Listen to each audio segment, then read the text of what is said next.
चलिए आगे करते हैं।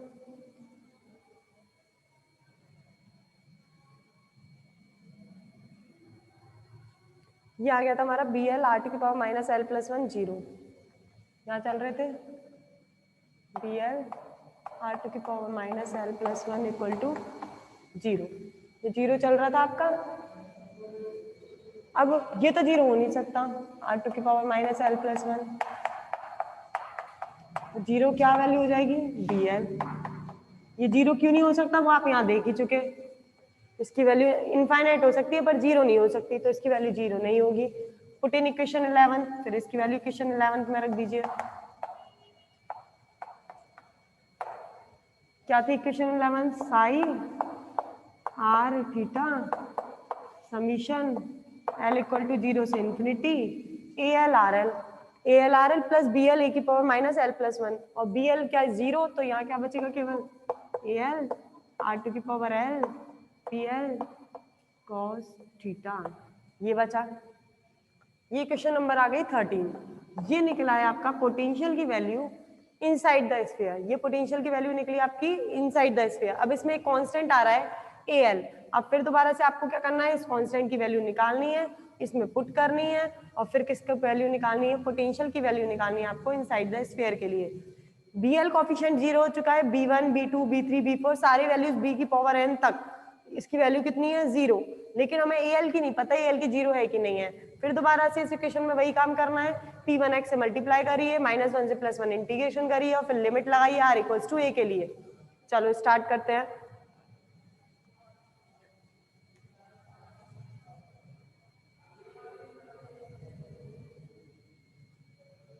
To find out the value of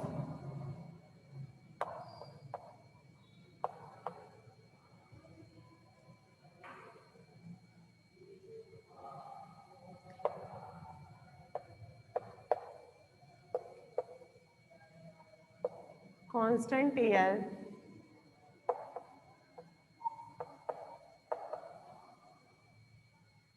multiply equation 13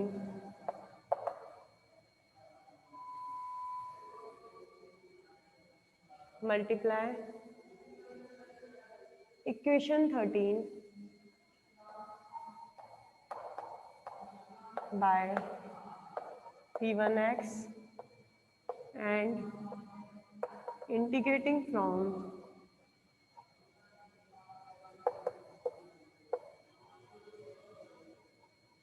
-1 to +1 and using condition, वही वाली कंडीशन यूज करेंगे।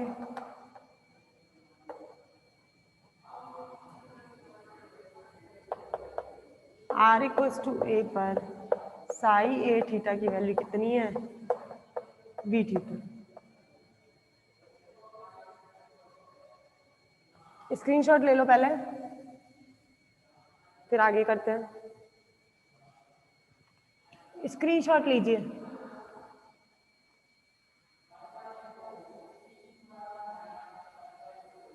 इसके आगे करते हैं।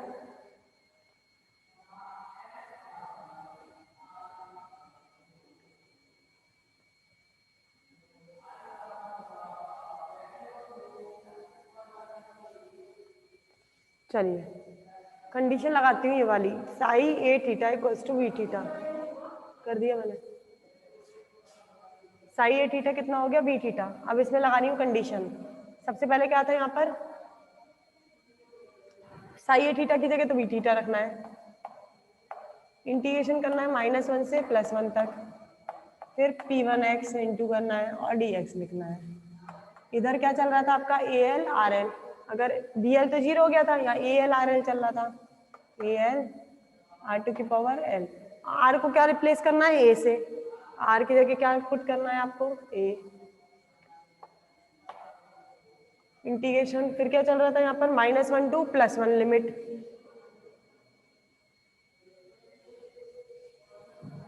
-1 से +1। फिर क्या चल रहा था यहाँ पर PLX, PL cos थीटा तो मतलब PLX, P1x से इंटू करा, यहाँ चल रहा है आपका dx। फिर जब लगाते हैं orthogonality of Legender polynomial,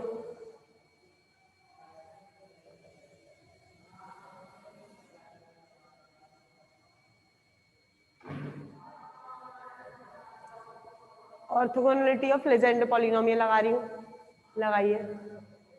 from orthogonality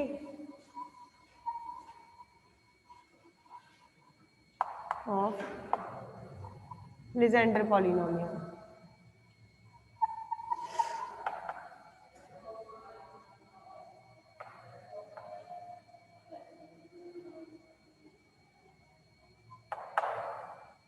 क्या थी? -1 से PLX PL कितना है?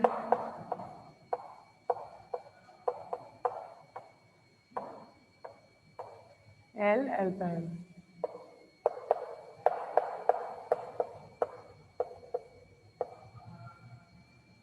और PL प्राइम की जगह P1X,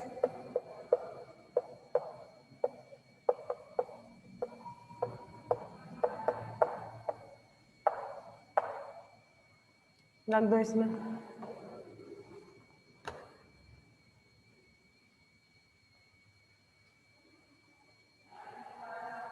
रखते इधर -1 से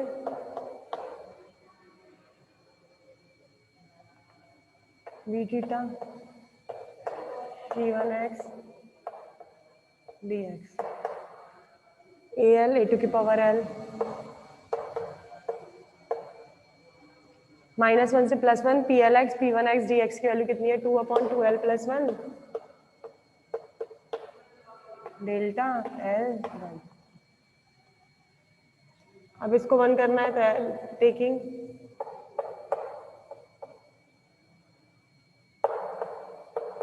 L = 1, तो डेल्टा L1 1।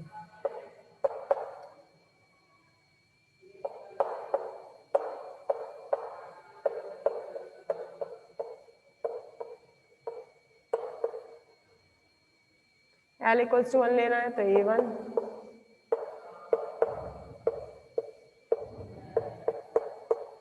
ये तो 1 हो ही गया।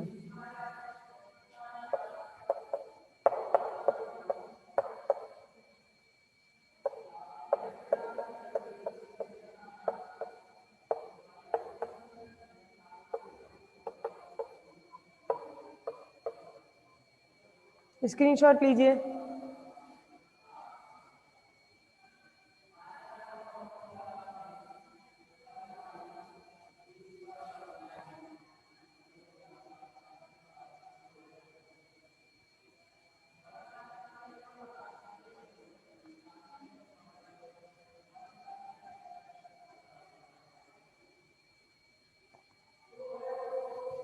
कांस्टेंट A1 की वैल्यू निकालनी है।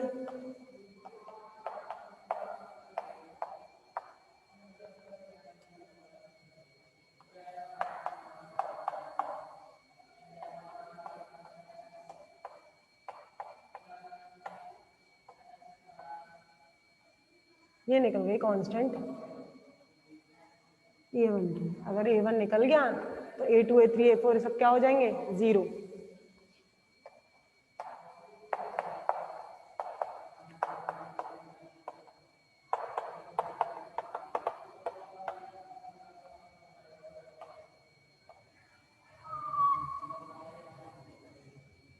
बाकी वैल्यू क्या हो जाती है? 0। अब ये कांस्टेंट की वैल्यू आप किस में रख सकते हो? क्वेश्चन नंबर 13 में। 13 में रख के हमें इनसाइड द स्फीयर पोटेंशियल की वैल्यू फाइंड आउट हो जाएगी। Now putting the value of A1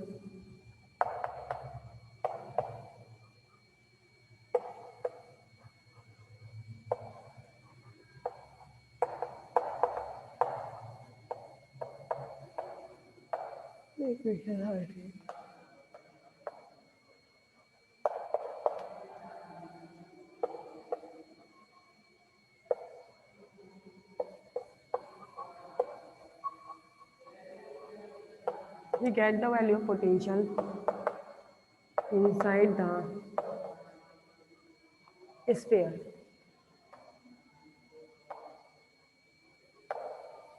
Sai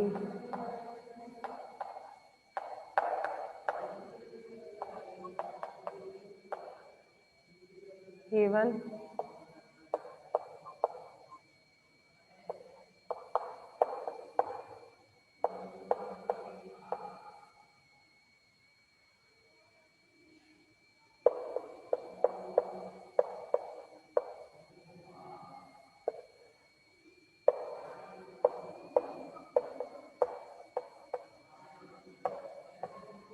ये निकल गई इनसाइड द स्फीयर पोटेंशियल की वैल्यू।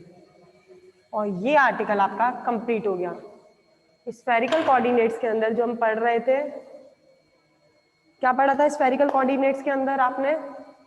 लाप्लास इक्वेशन का सॉल्यूशन, लाप्लास इक्वेशन का सॉल्यूशन निकाला था हमने सबसे पहले। फिर हमने एप्लीकेशन 2 पढ़ी, केस फर्स्ट और केस सेकंड। केस फर्स्ट में पढ़ा आपने कि जो आपका स्फीयर है वो ग्राउंडेड है, ग्राउंडेड होने की वजह से उसके सरफेस पे जो चार्ज है वो 0 है, तो पोटेंशियल की वैल्यू भी क्या मिली आपको? 0। फिर सेकंड केस करा हमने। सेकंड केस में आपने स्फीयर को ग्राउंड नहीं माना, ग्राउंड नहीं माना तो उस पर पोटेंशियल की वैल्यू सरफेस पर 0 नहीं थी। वो कितनी मान के चले अपन लोग? V। तो मतलब V वैल्यू थी पोटेंशियल की स्फीयर पर। फिर हमने 2 केस लगाए, आउटसाइड द स्फीयर और inside the sphere. Outside the sphere potential की वैल्यू निकाली और फिर इनसाइड द स्फीयर पोटेंशियल की वैल्यू ये निकाली। जब आपने ग्राउंड किया था तब 2 कांस्टेंट आए थे, AL और BL। उसमें हमारा A1 निकला था और B1 निकला था। A1 की वैल्यू -E0 निकली थी और B1 की -E0 A³ निकली थी। और बाकी A0, A2, A4 बाकी सब 0 था। ऐसे B के अंदर बाकी सब 0 था, केवल B1 निकला था। ये जब निकले थे दोनों कांस्टेंट की वैल्यू, जब हमारा स्फीयर ग्राउंडेड था। फिर स्फीयर ग्राउंडेड नहीं था, जो आज केस किया उसके अंदर आपका जब आउटसाइड द स्फीयर किया तो कांस्टेंट ए कांस्टेंट भले किसी भी वैल्यू के लिए हो, A1, A0, A2, A3 सबके लिए 0 था, B 0 नहीं था, B1 0 नहीं था। और फिर इनसाइड द स्फीयर निकाला तब आपका B 0 था, A1 0 नहीं था, A की बाकी 1 की वैल्यू छोड़ के बाकी सारी वैल्यूज क्या निकली थी? 0 निकली थी। और फिर हमने पोटेंशियल, ये वाला पोटेंशियल तो निकला है आपका इनसाइड द स्फीयर के लिए। इससे पहले जो पोटेंशियल निकाला था वो निकला था आउटसाइड द स्फीयर के लिए। और यहाँ पर आके ये वाला टॉपिक आपका पूरा कंप्लीट हो जाता है स्फेरिकल कोऑर्डिनेट्स का। इस टॉपिक के कंप्लीट होते ही इस यूनिट के 5 टॉपिक हो गए। जो 5 टॉपिक थे वो आपके कौन कौन से थे? पहला आपने 2 डायमेंशनल पढ़ा, फिर 3 डायमेंशनल पढ़ा, फिर आपने पढ़े 2 ग्राउंडेड कंडक्टिंग प्लेट्स के बीच में आपने पोटेंशियल निकाला, फिर आपने निकाला एक रेक्टेंगुलर बॉक्स था उसके बीच में निकाला, फिर आपने 5th टॉपिक पढ़ा है स्फेरिकल कोऑर्डिनेट्स का। अब इसके बाद जो पढ़ना है आपको टॉपिक वो है आपको सिलेंडर का। आपने r, थीटा और फाई लेके स्फेरिकल कोऑर्डिनेट्स की वैल्यू निकाली है। अब रो, क्योंकि अब आपको पढ़ना है सिलेंड्रिकल कोऑर्डिनेट, तो सिलेंड्रिकल कोऑर्डिनेट के लिए आप रो, फाई और जेड लेके इसकी वैल्यूज फाइंड आउट करेंगे। ठीक है, चलो आगे करते हैं हम। अब डालिए next topic spherical coordinates, cylindrical coordinate के लिए वैल्यूज। अब इस टॉपिक का नाम डालिए सिलेंड्रिकल कोऑर्डिनेट, और सिलेंड्रिकल कोऑर्डिनेट स्टार्ट कर रही हूं मैं। इसका स्क्रीनशॉट नहीं लिया हो तो ले लेना, उनको दे देना।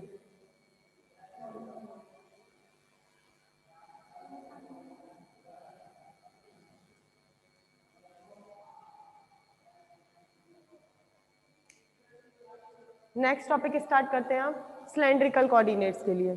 डालिए सिलेंड्रिकल कोऑर्डिनेट्स 9।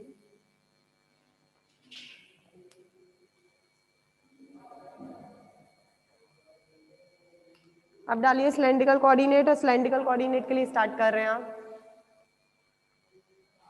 स्फेरिकल कोऑर्डिनेट के लिए कंप्लीट हो चुका है topic.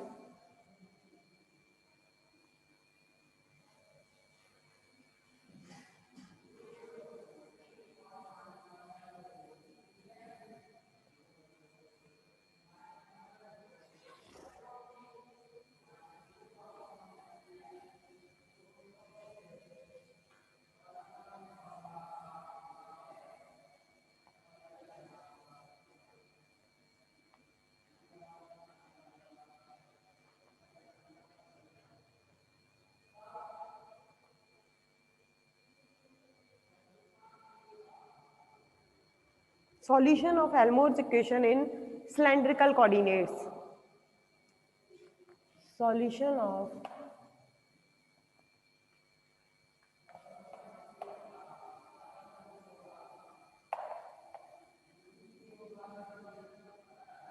Helmholtz equation in cylindrical coordinates.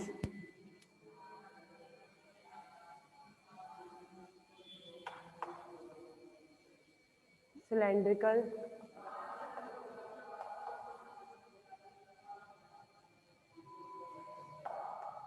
अभी तक तो हम लाप्लास इक्वेशन के इससे पढ़ रहे थे, अब सिलेंड्रिकल कोऑर्डिनेट के अंदर आपको हेल्महोल्ट्ज इक्वेशन का पढ़ना है and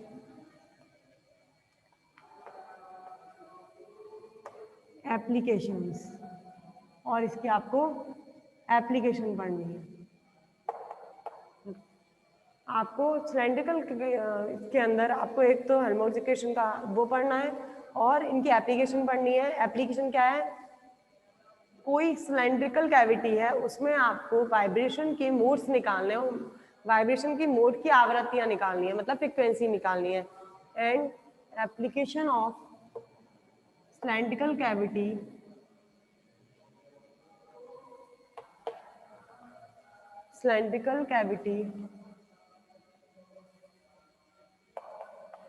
to find out the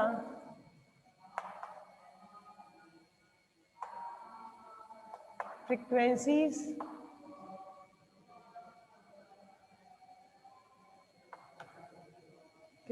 निकालनी है, to find out the frequencies of modes of vibration। Modes of vibration के लिए आपको फ्रीक्वेंसीज फाइंड आउट करनी है। देखिए क्या करना है, अभी तक हमने स्फेरिकल कोऑर्डिनेट्स पढ़ा था, अब पढ़ना है सिलेंड्रिकल कोऑर्डिनेट्स। सिलेंड्रिकल कोऑर्डिनेट्स में क्या है? सॉल्यूशन ऑफ हेल्महोल्ट्ज इक्वेशन निकालनी है। अभी तक जो निकाली थी वो हम लिख के चल रहे थे लाप्लास इक्वेशन, अब जो इक्वेशन लेके चलनी है वो आपको हेल्महोल्ट्ज इक्वेशन लेके चलनी है, उसका सॉल्यूशन फाइंड आउट करना है। और कौन से कोऑर्डिनेट सिस्टम में फाइंड आउट करना है? सिलेंड्रिकल कोऑर्डिनेट में। इससे पहले जो फाइंड आउट करा था वो हमने स्फेरिकल कोऑर्डिनेट सिस्टम में करा था। And application of cylindrical cavity, और एक एप्लीकेशन पढ़नी है सिलेंड्रिकल कैविटी के लिए जिसके अंदर वाइब्रेशन होते हैं, मोड्स ऑफ वाइब्रेशन ऑब्टेन होंगे, उस मोड्स ऑफ वाइब्रेशन की आपको फ्रीक्वेंसी निकाल के लानी है सिलेंड्रिकल कैविटी के अंदर, और उस सिलेंड्रिकल कोऑर्डिनेट से हेल्महोल्ट्ज इक्वेशन का सॉल्यूशन फाइंड आउट करना है। तो सबसे पहले अपन लोग ये वाला टॉपिक करेंगे, solution of Helmholtz equation in cylindrical coordinates, और जो इसकी एप्लीकेशन है वो बाद में करेंगे सिलेंड्रिकल कैविटी की। स्टार्ट करते हैं solution of Helmholtz equation. Solution of Helmholtz equation, ये एप्लीकेशन बाद में करवाऊंगी, पहले सॉल्यूशन करवा रही हूँ उसका। Solution of Helmholtz equation in cylindrical coordinates.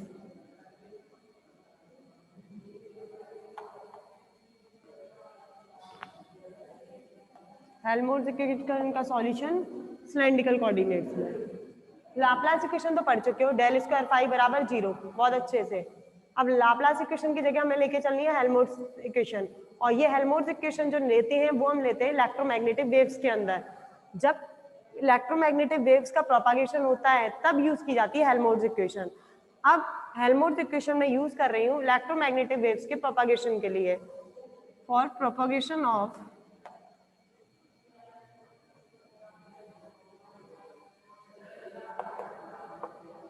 electromagnetic waves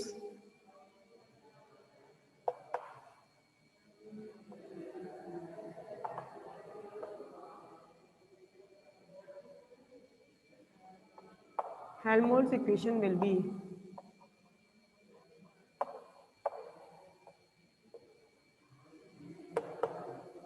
Helmholtz equation होती क्या है? लाप्लास इक्वेशन तो होती है del square phi equal to 0। Helmholtz equation में एक वेव कांस्टेंट और आता है, वो है आपका के जो होता है वो वेव नंबर आता है। हेल्महोल्ट्ज इक्वेशन में वेव नंबर और आता है कि डेल स्क्वायर के प्लस के स्क्वायर साई इक्वल टू 0। इस इक्वेशन को बोला जाता है हेल्महोल्ट्ज इक्वेशन, जिसमें डेल स्क्वायर, जब आपका के नहीं था मतलब वेव प्रोपागेशन नहीं हो रहा था, तब आपने लाप्लास इक्वेशन ली थी del square psi equal to 0। तब के की वैल्यू 0 थी क्योंकि यहाँ पर इक्वेशन का प्रोपागेशन नहीं था। अब यहाँ पर वेव्स का प्रोपागेशन हो रहा है क्योंकि आपको फ्रीक्वेंसी फाइंड आउट करनी है, तो आपको कैविटी के अंदर वेव्स प्रोड्यूस करनी है। जब वेव्स प्रोड्यूस होंगी तो जो वेव नंबर होगा वो आएगा इसके अंदर। तो वेव नंबर कितना है यहाँ पर k, तो डेल स्क्वायर प्लस के स्क्वायर साई इक्वल टू क्या हो रहता है 0। चलो इसके आगे कल करेंगे, बच्चे ही नहीं है, बंद कर दीजिए।